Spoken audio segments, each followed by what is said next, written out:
دوستان عزیز، درود بر شما. این چادری که میبینید مال منه، خونه منه و تنها خونه‌ایه که دارم، مال خودمه و همه جا میتونم با خودم ببرمش، خیلی هم توش راحتم. خب از این حرفا که بگذریم، چند نکته رو در خصوص این کمپین یا کارزار بیایید دنیای خود را اصلاح کنیم باید خدمت شما عرض بکنم.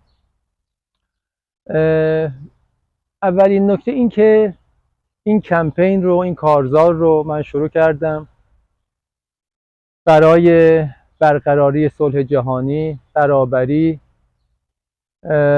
و آشتی بین ملت‌ها، بین همه انسان‌ها در سراسر جهان. و بابت این کمپین شروع کردم به راهپیمایی از روز جمعه صبح و تصمیم من بر اینه که این راهپیمایی و این پیاده‌روی رو ادامه بدم و در خلال این راهپیمایی و پیاده‌روی با شما دوستان در هر کجای دنیا که هستید صحبت بکنم و در خصوص صلح جهانی، در خصوص آشتی بین ملت‌ها، در خصوص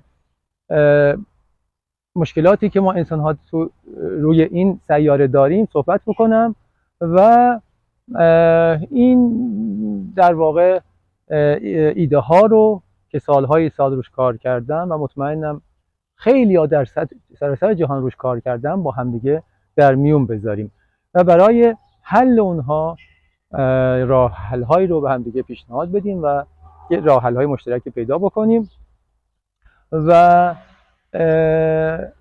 نکته مهم این که این پیاده روی و این راهپیمایی رو من اونقدر ادامه خواهم داد تا این گفتمان یا این دیسکورس جهانی برای صلح جهانی و برای برابری جهانی ایجاد بشه.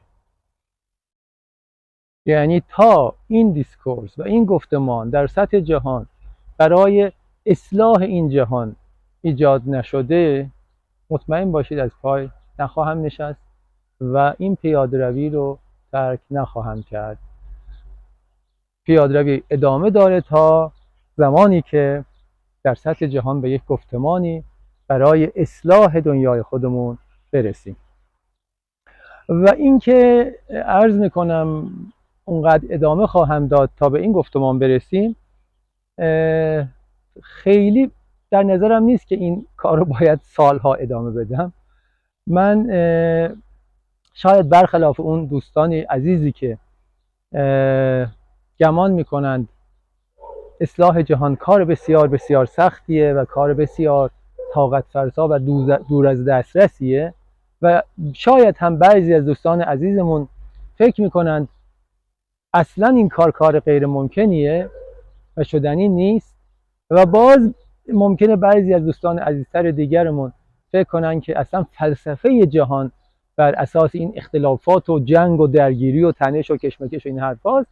برخلاف همه این دوستان عزیز من چون این نظری ندارم و اجازه میخوام که با این نظرها مخالفت بکنم و عرض کنم خدمتتون که نه، من اعتقادم بر اینه که نه تنها کار سختی نیست بلکه از یه جنبه های کار چندان سختی هم نیست، کار ساده تر از اون چیزی که ما فکرشو میکنیم، برای اینکه راه حل های مشخص داره، برای اینکه ارتباط این مشکلاتی که ما با هم داریم رو اگر ما بدونیم، اگر بهش توجه بکنیم، ارتباط جنگ با نابرابری، با گرسنگی، با تنهایی بشر، ارتباط اینها رو بفهمیم، متوجه میشیم همه اینها از یک آبشخور ریشه و منشأ میگیرن، همه اینها یک ریشه مشترک دارند و اگر ما بدونیم اینها ریشه مشترک دارند متوجه خواهیم شد که حلشون هم به همون ریشه مشترک برمیگرده و کار چندان سخت و کار بغرنجی هم نیست، کار شاقی هم نمیخوایم بکنیم و من مطمئنم که اگر بهش بپردازیم کار خیلی ساده تر از اون چیزی که فکر میکنیم خواهد شد. من یه مثال میزنم در خصوص این ریشه مشترک، مثل اینه که بدن ما یک انسان ها یک مشکلی پیدا میکنه، یه جاش درد میکنه، مثلا کمر درد میگیریم، پا درد میگیریم، زانو درد میگیریم، سر درد میگیریم و میدونیم هم که اینها همش اکثر قریب اتفاقشون ریشه‌های عصبی و روانی دارند. بیماری سایکوسوماتیک بهش میگن، روانشناسا بهتر میدونن. اینها وقتی میریم پیش پزشکای محترم، خب بنابر مقتضیات کارشون یه دارویی مینویسن برای اون قسمت از بدن، برای کمر، برای پا، برای گردن، برای سر، مسکن یا داروهای دیگه، و موقتا اون درد درمان میشه، در حالی که اصل و منشأ اون درد در ذهن ما، در مغز ما و در ناخودآگاه ماست و در مرکز اعصاب ماست و از اونجا نشأت میگیره و تا اون درد، اون ریشه درد در اون ذهن و در اون ناخودآگاه درمان نشه، اون دردهای جسمانی و دردهای اعضای بدن ما درمان نخواهد. شاید یک موقتا قطع بشه، کم بشه، تعدیل بشه، ولی دوباره عود خواهد کرد. مشکلاتی هم که ما بشریت، ما انسان‌ها روی این سیاره داریم دقیقاً همینطوره. همه این مشکلات ما، همه این رنج‌ها، دردها، جنگ‌ها، کشت و کشتار، هم ناکشی، گرسنگی و این رنج آزاری که ما انسان‌ها به هم دیگه میدیم، همه اینها یک ریشه مشترک داره. همه اینها از یک ریشه‌های مشترک سرچشمه می‌گیرن. اگر ما اون ریشه‌ها رو بشناسیم، خواهیم دید که درمانشون بسیار کار آسان‌تر از اون چیزی که فکر می‌کنیم خواهد شد. البته خیلی زیادی خوشبین و زیادی ساده لوح نیستم که گمان کنم کار خیلی ساده‌ایه، ولی آنچنان هم کار سختی نیست که خیلی از ماها گمان میکنیم. ریشه های مشترک گفتم. این ریشه های مشترک رو در این سیستم هایی که ما روی این سیاره برای خودمون درست کردیم میتونیم جستجو کنیم. حالا شما میگین اون ریشه ها کجان؟ میخوام به اون ریشه ها خیلی سریع و کوتاه بپردازم و نمیخوام ویدیوام طولانی بشه، برخلاف اون ویدیوی اول که بنا به مقتضیات خودش طولانی شد و شاید خارج از حوصله خیلی از شما عزیزان باشه. ببینید ما روی این کره در هزاران سال، از ابتدا از دوران پارین سنگی و خیلی خیلی پیشتر از اونها، شروع کردیم به ساختن یک تمدنی. از ساده ترین چیزها شروع کردیم و رسیدیم به اینجا و سیستم هایی رو برای خودمون تعریف کردیم. سیستم اقتصادی، سیستم سیاسی، سیستم فرهنگی و سیستم اجتماعی. اینها رو برای خودمون تعریف کردیم، برای خودمون ساختیم، پرداختیم و خودمون توش گیر افتادیم. دقت بفرمایید. رنج ما از کجا ناشی میشه؟ رنج اقتصادی ما، نابرابری های ما از کجا ناشی میشه؟ غیر از اینه که از اقتصاد، از پول ناشی میشه. خب این اقتصاد رو، این پول رو، این سیستم مالی، این سیستم پولی رو کی ایجاد کرده؟ خدا که نذاشته روی زمین، از سیارات دیگه هم نیومده. خودمون ساختیمش، خودمون این سیستم رو طراحی کردیم برای خودمون در طول صدها و هزاران سال. از جنبه‌های سیاسی، رنج‌ها و دردهایی که ما میبریم در سراسر جهان، اولا که من معتقدم همه دولت‌های جهان همشون مثل همند، سر و ته یک کرباسن، همشون بر پایه زور و سلاح پایه‌گذاری شدن. دولت‌ها قدرتشون رو از کجا به دست میارن؟ از سلاح، از قدرت عریان. سلاح، اگر سلاح نباشه دولت‌ها قدرتی نخواهند داشت. البته بخش دیگه قدرتشون از ثروت، بخش دیگه از سلاح.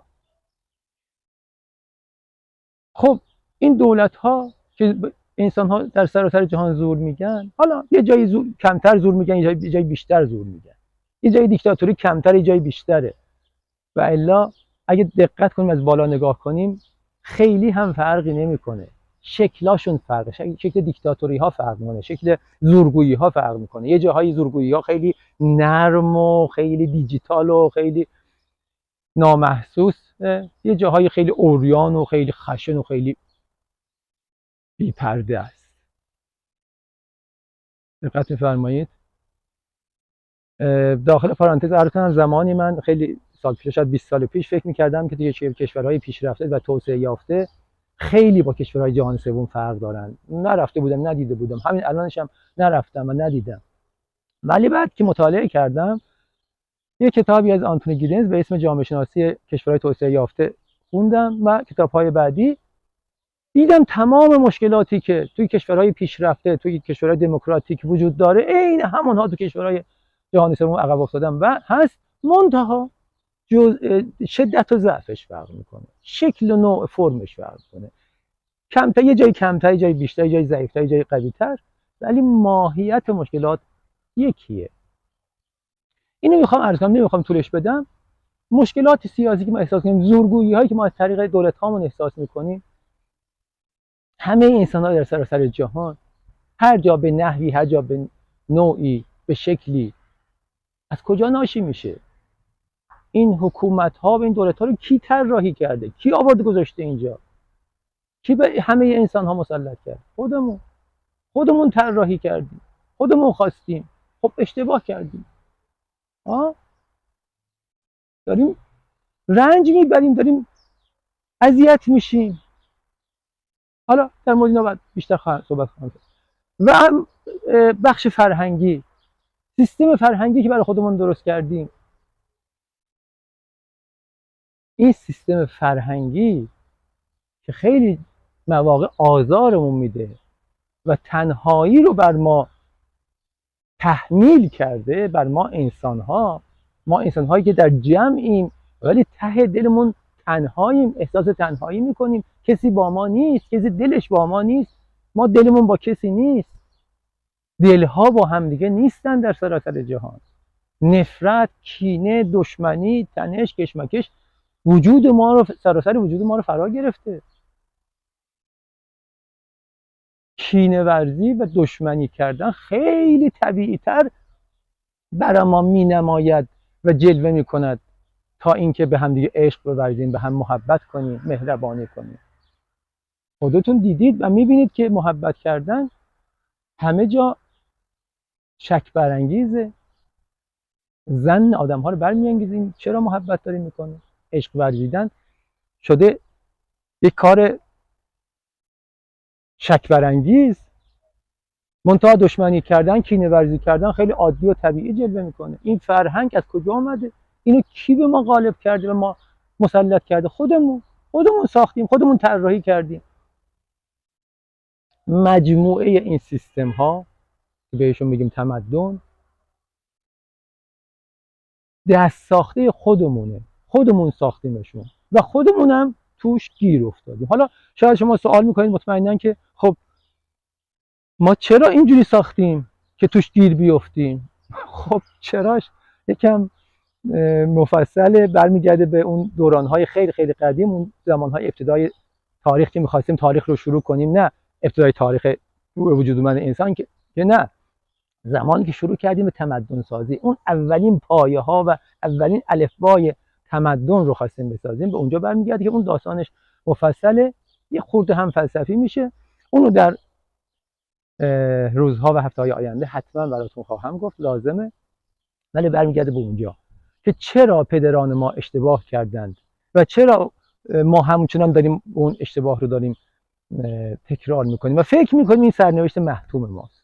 چرا؟ چون سالهای سال، صدها و هزاران سال ادامه داشته، به نظر میاد سرنوشت محتومه. نه خیر، هزاران هزار سال ادامه داشته باشه سرنوشت محتوم ما نیست. چرا؟ چون خودمون درست کردیم، دست ساخته خودمونه و خودمون میتونیم درستش کنیم و میتونیم اصلاحش کنیم اگر بخواهیم. و مطمئنا همه ما انسان ها روی زمین میخواهیم، ته دلمون کسی نیست که آرامش و عشق و آزادی و صلح و آشتی رو نپسنده و دشمنی و کینه و جنگ و هم نوع کشی رو ترجیح بده. نه، نداریم همچه کسی و همچه چیز. اینه که من خواهش میکنم با همدیگه بیاید به این قضایا فکر کنیم و توجه کنیم به این که این جهان اصلاح شدنیه. اصلاحش هم دست خودمون، دست هیچ کس دیگه این.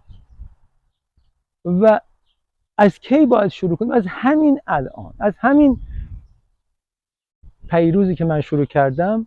حالا من کمترین به زعم خودم، در حالی که خیلی خیلی از انسان‌های وارسته و دانشمند و عاقل و دانا بودند و هستند که از خیلی پیشترها شروع کردن، فکر کردن، میدونن و همین الانش هم در سراسر دنیا دارن بهش فکر میکنن، دارن کار میکنن و اگر من نشناسمشون مشکل منه. همه جا هستند، فقط باید همدیگه رو پیدا بکنیم و هم کمک کنیم، دست به دست هم بدیم و این دنیای نابسامان آشفته دردآور زجرآور انسان کش رو اصلاح کنیم. حتما میتونیم، مطمئن باشید، شک ندارم.